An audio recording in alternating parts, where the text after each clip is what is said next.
Party जिंदाबाद जिंदाबाद। राहुल गांधी मुर्दाबाद मुर्दाबाद मुर्दाबाद। कांग्रेस पार्टी मुर्दाबाद मुर्दाबाद मुर्दाबाद। राहुल गांधी मुर्दाबाद। नमस्कार, ब्रेकिंग न्यूज। बड़ी खबर आ रही है उत्तर प्रदेश के जनपद जौनपुर के मणियाहू तहसील से। आपातकाल में कांग्रेस ने 42 संशोधन संविधान में किया। Doctor R K. पटेल, विधायक मणियाहू। प्राप्त जानकारी के अनुसार आपसे बता दूं कि उत्तर प्रदेश के जनपद जौनपुर के मणियाहू तहसील में जब परिस्थितियां इंदिरा जी के प्रतिकूल 1975 में हुई थी तो आधी रात को देश में आपातकाल लागू कर दिया गया था और कांग्रेस ने संविधान में 42 संशोधन किया। संविधान की हत्या का वह दिन लोकतंत्र का क्रूरतम अध्याय था। उक्त बातें डॉक्टर आर.के. पटेल मणियाहू आपातकाल के 25 जून 1975 को काला दिवस के रूप में मनाते हुए मणियाहू तहसील परिसर में कार्यक्रम को संबोधित करते हुए कहा। उन्होंने कहा कि आज जनता को समझने की जरूरत है, संविधान को खतरा किससे है, देश में नसबंदी जबरन किसने करवाया, कांग्रेस ने करवाया। संविधान उसी समय खतरे में था। धन्य है गैर कांग्रेसी सरकारें जिन्होंने लोकतंत्र को बहाल कराया। यदि लोकसभा मछली शहर क्षेत्र में जनता को समझाया गया होता तो जनता गुमराह नहीं होती और यही कारण था कि हम विकास की इबादत नहीं लिख पाए। कर्नाटक में भी संविधान के विरुद्ध कार्य किया जा रहा है। इसके पूर्व प्रदेश कार्यकारिणी के सदस्य ब्रह्मदेव मिश्र, ब्रह्मदेव तिवारी, जिला मंत्री doctor Ajay Singh, Bhumi Vikas bank chairman doctor Ajay Singh आदि ने अपने विचारों को व्यक्त करते हुए कहा कि लोकसभा में कार्यकर्ताओं ने मेहनत किया लेकिन परिणाम अपेक्षित नहीं आया। जनता को वर्गलाया गया है। 400 के पार सीट मांग रहे हैं, संविधान बदल देंगे, ऐसा भ्रम डाला गया जनता के दिमाग में, जबकि संविधान 1975 में ही तोड़ा गया। कांग्रेस संविधान की हत्यारी है और आरोप हम पर लगाया जा रहा है। आपातकाल को काला दिवस मनाने के कार्यक्रम में भैया राम पटेल, राजेंद्र प्रसाद श्रीवास्तव, शिवशंकर गुप्ता, चंद्र प्रकाश सिंह पप्पू, राकेश शुक्ला, पंडित राजकृष्ण शर्मा, युवा मोर्चा जिलाध्यक्ष मछली शहर अखिल प्रताप सिंह, श्याम दत्त दुबे, संतोष कुमार मिश्रा सहित तमाम मंडलों के अध्यक्ष, पूर्व अध्यक्ष, भाजपा के कार्यकर्ता और बार एसोसिएशन मणियाहू के अध्यक्ष कृष्ण कुमार सिंह सहित तमाम लोग मौजूद रहे। कार्यक्रम की शानदार अध्यक्षता मछली शहर के जिलाध्यक्ष राम विलास पाल ने किया। संचालन बड़े ही सकुशल ढंग से, बड़े ही शानदार तरीके से मंडल अध्यक्ष मणियाहू राजेश सिंह ने किया।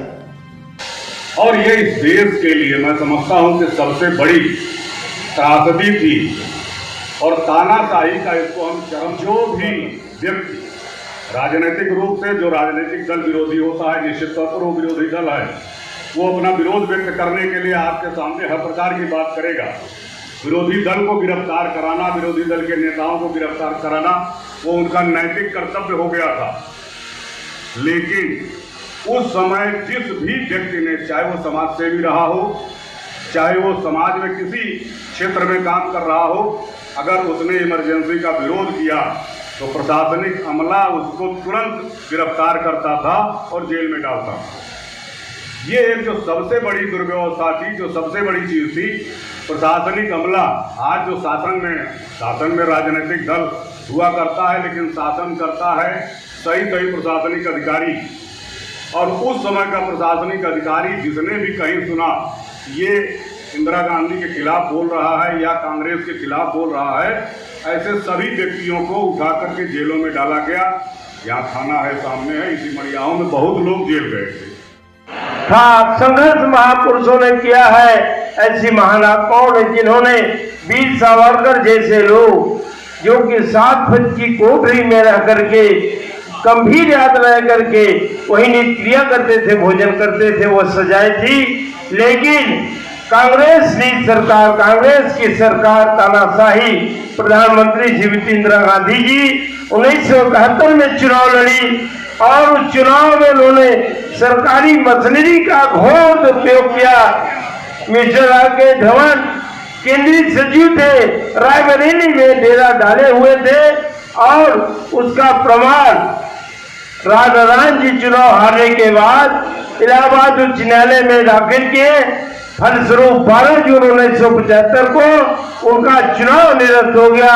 राजाराम जी विजयी घोषित किए गए और ठीक 25 जून 1975 को दिल्ली के रामलीला मैदान में विशाल सभा हुई। भारत की इतनी बड़ी अभूतपूर्व सभा कांग्रेस नहीं कर पाई थी। पहली बार राजाराम के नेतृत्व में हुई। इंदिरा गांधी हिल गई, उनकी कुर्सी हिलती हुई। उन्होंने सोचा कि मैं अगर एमपी नहीं रही तो प्रधानमंत्री कौन होगा। देखिए वंशवाद की नींव कितनी खराब होती है। आज समाजवादी पार्टी, कांग्रेस, देश के सामने जो विकल्प है सब वंशवाद के भित्ति पर आधारित है। कांग्रेस इंदिरा गांधी जी ने 25 जून की रात्रि में 26 जून की सुबह होने के पहले आपातकाल मीसा 392 एक्ट के तहत पूरे देश में लागू किया। प्रेस पे ताले लगा दिए गए, छायाकार और प्रेस के लोग बंद कर दिए गए। सारे नेता उसी दिन जेलों में ठूसना शुरू किए और 22 लोगों की मौत हुई जेलों में। 1,04,000 लोग बंद किए गए। और ठीक इतना ही नहीं, कांग्रेस का कुल अत्याचार इतना ही नहीं थमा। आगे चल करके संजय गांधी ने 83,000 लोगों की नसबंदी करा दी, पुरुष नसबंदी।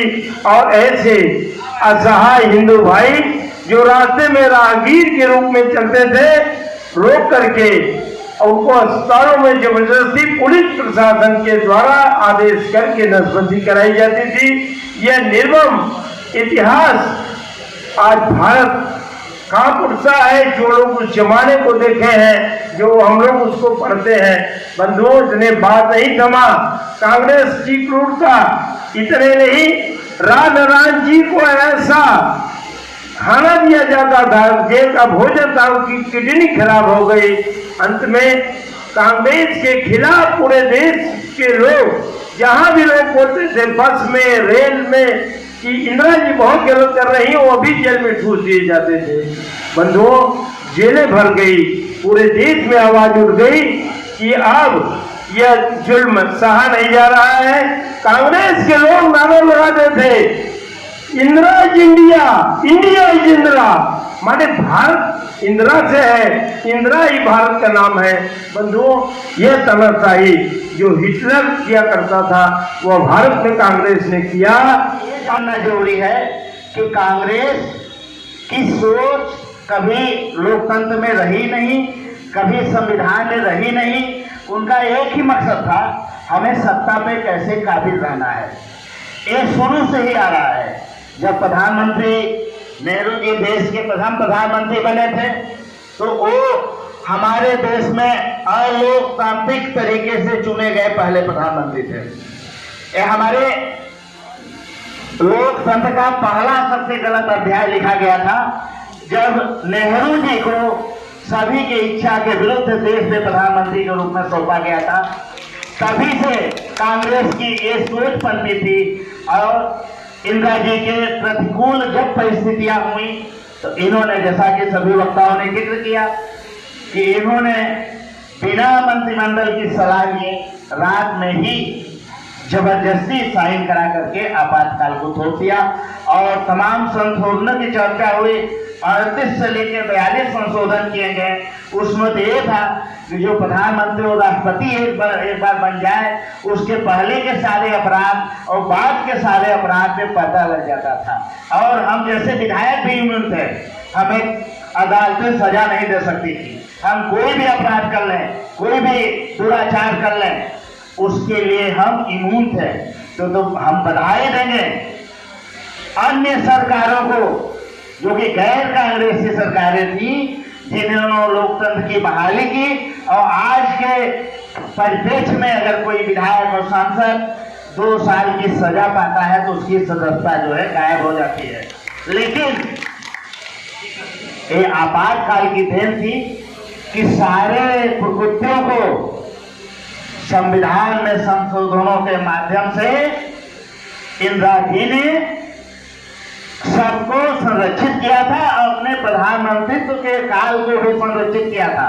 उन्हें पूरा विश्वास था कि हम 77 में इमरजेंसी हटाने के बाद पुनः सत्ता में आ जाएंगे, नहीं तो उन्होंने इमरजेंसी कभी हटाई नहीं होती।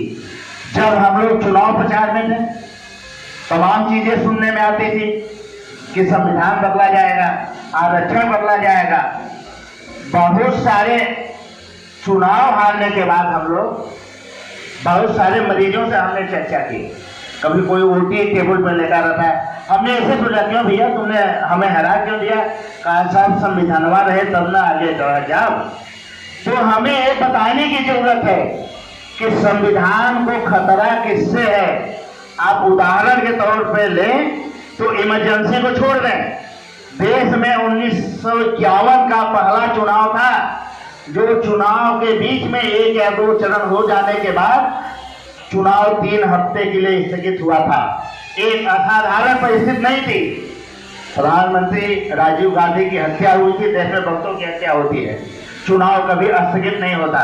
लेकिन कांग्रेस ने चुनाव को 3 हफ्ते के लिए स्थगित करवा दिया था। उस समय संविधान खतरे में था। जब संजय गांधी ने जबरदस्ती सबकी नसबंदी कराई थी और 7 लाख लोगों को दिल्ली से बाहर भेज दिया था, तब संविधान खतरे में था। जब भिंडरावाले जैसे आतंकवादी को अकालियों से मुकाबला करने के लिए खड़ा किया गया था, तब संविधान खतरे में था। जब राहुल गांधी ने एक प्रधानमंत्री और कैबिनेट के निर्णय को जनता के सामने, पत्रकारों के सामने फाड़ के फेंका था, तब संविधान खतरे में था। जब देश का प्रधानमंत्री बिना किसी पद पे रहते हुए किसी महिला के पास मंत्रा करने के लिए जाते थे, आदेश लेने के लिए जाते थे, तब संविधान खतरे में था। ये हमारा दुर्भाग्य है कि हम अपनी मछली शहर में ये समझाने में कामयाब नहीं हुए। संविधान कांग्रेस की वजह से खतरे में था, भाजपा की वजह से खतरे में नहीं था, जिसकी वजह से हमारे युग पुरुष, विकास पुरुष बीपी सरोजित चुनाव हार गए। ये अब भी मुझे सताता है कि हम क्यों कामयाब नहीं हुए। और मैं हमेशा आप लोगों के बीच में बोलता आया हूँ, आप लोग पानीपत की तीसरी लड़ाई याद कर रखिए। पानीपत की तीसरी लड़ाई में अकेले मराठे लड़े थे, सब लोग छोड़ के चले गए थे। यही हमारे साथ मछली शहर में हुआ। यहाँ संविधान खतरे में अब आएगा। जो लोग संविधान को बचाने वाले यहाँ एक किताब लेके घूमने वाले बांध के आए हैं, उनके नेतृत्व में संविधान खतरे में है। और हमारे पास तो यहाँ तक जानकारियां हैं कि अब हमारे विधानसभा की महिलाएं भी सुरक्षित नहीं है। यहाँ बहुत सारे लोगों को पता है कि क्या क्या हो रहा है। यहाँ कहने की बात नहीं है, हमें चेतना चाहिए। और हम तो ये भी कहेंगे माननीय अध्यक्ष जी से कि संविधान और कांग्रेस पे एक अध्याय पर चर्चा, संघ हो, भाजपा हो, बैठक में होनी चाहिए। मीडिया को भी दबाया गया था जब देश में इमरजेंसी लागू की गई थी। सभी वक्ताओं ने अपने अनुभव को, अपने अध्ययन को आप सभी के बीच में रखा है। ऐसे आज इस मड़ियाऊ तहसील परिसर में जो यह कार्यक्रम रखा गया है, यह भारतीय जनता पार्टी के द्वारा सभी तहसील मुख्यालयों पर ऐसे कार्यक्रम रखे जा रहे हैं। तमाम जनमानस को इमरजेंसी के बारे में, आपातकाल के बारे में, कांग्रेस के जो कुचक रचे गए थे संविधान को कुचलने के लिए, लोकतंत्र की हत्या की गई थी, इसको बताने के लिए हम सभी लोग आज यहाँ बैठे हैं। मित्रों, आज जो भारतीय जनता पार्टी है, इसके पहले भारतीय जनसंघ हुआ करती थी। भारतीय जनसंघ का प्रभाव बढ़ा और कांग्रेस के उस समय प्रधानमंत्री इंदिरा गांधी, जिनके सामने राजाराम जी चुनाव लड़े थे, कांग्रेस ने पहली बार इस देश में भ्रष्ट तरीके अपनाकर जितना भी भ्रष्टतम आचार विचार करना था उसको कब्जा करके जो चुनाव अपने पक्ष में करने का अपनी जीत में प्रयोग किया।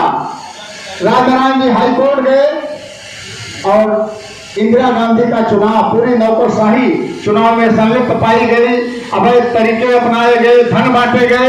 उन सारे विषयों के नाते इंदिरा गांधी जी का चुनाव रद्द हो गया। बेचैन हुए सत्ता के हाथ से छीनने का जब उनके दिमाग में आया, बिना केंद्रीय मंत्रिपरिषद की बैठक बुलाए आधी रात को राष्ट्रपति जी से जबरन हस्ताक्षर करा के इंदिरा गांधी ने पूरे देश में इमरजेंसी आपातकाल लागू किया। और भारतीय जनसंघ और सोशलिस्ट ऐसे सभी विपक्ष के जितने नेता थे, बड़े नेताओं को रात में ही गिरफ्तार किया गया। और पूरे देश में जो भारतीय जनसंघ विचार परिवार के जितने लोग थे, यहां तक कि संघ की शाखाएं जहां लगती थी, उनको भी गिरफ्तार किया गया। और जेल में, जैसा अभी अपने जिले के महामंत्री डॉक्टर अजय सिंह जी बोल रहे थे, किसी को रेल की पटरी फाड़ने में, अभी मैं 25 जून को जिस दिन आपातकाल लागू हुआ था, यहाँ अपने लोकतंत्र सेनानी जीवित हैं ललन प्रसाद वर्मा जी औरैया, मैं उनको सम्मानित करने गया था उनके घर। तो उनसे जब मैंने पूछा, कम बोल पा रहे थे लेकिन उन्होंने अपनी जुबानी अपने द्वारा बताया, तो उन्होंने कहा मुझे बिजली का तार काटने की धारा में जेल में डाल दिया गया था, बिजली का तार चोरी करने के लिए। ऐसे तमाम हथकंडे अपनाकर कांग्रेस सत्ता में बने रहने के लिए इस देश में इमरजेंसी लगाई, जो 21 महीने तक पूरे देश में इमरजेंसी चली थी। अभी हमारे बगल में तिवारी जी हैं, कह रहे थे, लालू जी ने कहा कि हम तो जेल गए थे लेकिन उसका हमें कोई मलाल नहीं है। हमने कहा उनको क्या मलाल होगा, वो गए तो उसी समय पैदा हुई थी निशा, और मुर्गी और बकरियों का चारा खाकर जेल गए, कई वर्षों तक जेल से सजा, माने कोर्ट से सजा हुई, वो तो जेल जाने के आदती हो गए हैं, उनको जेल से क्या मतलब है। लेकिन हम सभी की जिम्मेदारी बढ़ती है। पत्रकार बंधुओं, आपकी लेखनी को भी मैं नमन करता हूँ, आपकी लेखनी को भी अपेक्षा रखता हूँ कि इस देश में कांग्रेस से जो राहुल गांधी जी हैं, नेता प्रतिपक्ष, संविधान की किताब लेके देश की पार्लियामेंट में जाते हैं, किताब दिखाते हैं संविधान की, और संविधान विरोधी काम, लोकतंत्र विरोधी काम अगर किसी ने किया तो उनकी दादी ने किया, उनके पूर्वजों ने किया। और आज ये संविधान और लोकतंत्र की सीट माननीय मोदी जी को, भारतीय जनता पार्टी को देने की क्षमता कहाँ रखते हैं। मैं आप सभी का आह्वान करता हूँ, जनता जनार्दन का आह्वान करता हूँ कि हम सभी की जिम्मेदारी है इस देश के विकास के लिए, इस लोकतंत्र की रक्षा के लिए। हम सभी को, आम जनमानस, भोले भाले लोगों को बताना होगा, लोकतंत्र सुरक्षित है, मोदी जी के नेतृत्व में लोकतंत्र सुरक्षित है। कांग्रेस ने हमेशा लोकतंत्र को कलंकित किया है। वो 25 जून 1975 उसका उदाहरण है। 25 जून 1975 को आपातकाल लागू होने के बाद तमाम विरोधी पार्टियों के नेताओं को, कार्यकर्ताओं को जो जेलों में इतनी यातनाएं दी गई, कितने लोगों ने अपने उसमें निधन हुआ जेलों में।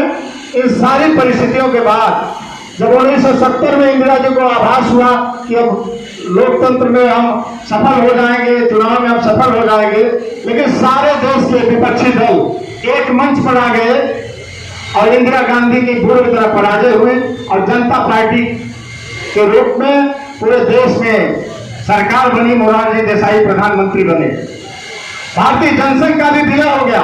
भाजपा के आपके कार्यकर्ताओं को मैं कहना चाहूंगा, आप भी जनसंघ के बारे में जानिए। और 1977 में जब जनता पार्टी की सरकार बनी थी, उसमें जनसंघ के भी लोग थे, जनता पार्टी के लोग थे। इस सारे दलों ने मिलकर, लोक दल के लोग थे, सारे दलों ने मिलकर सरकार बनाई और देश में अच्छी सरकार चलाई।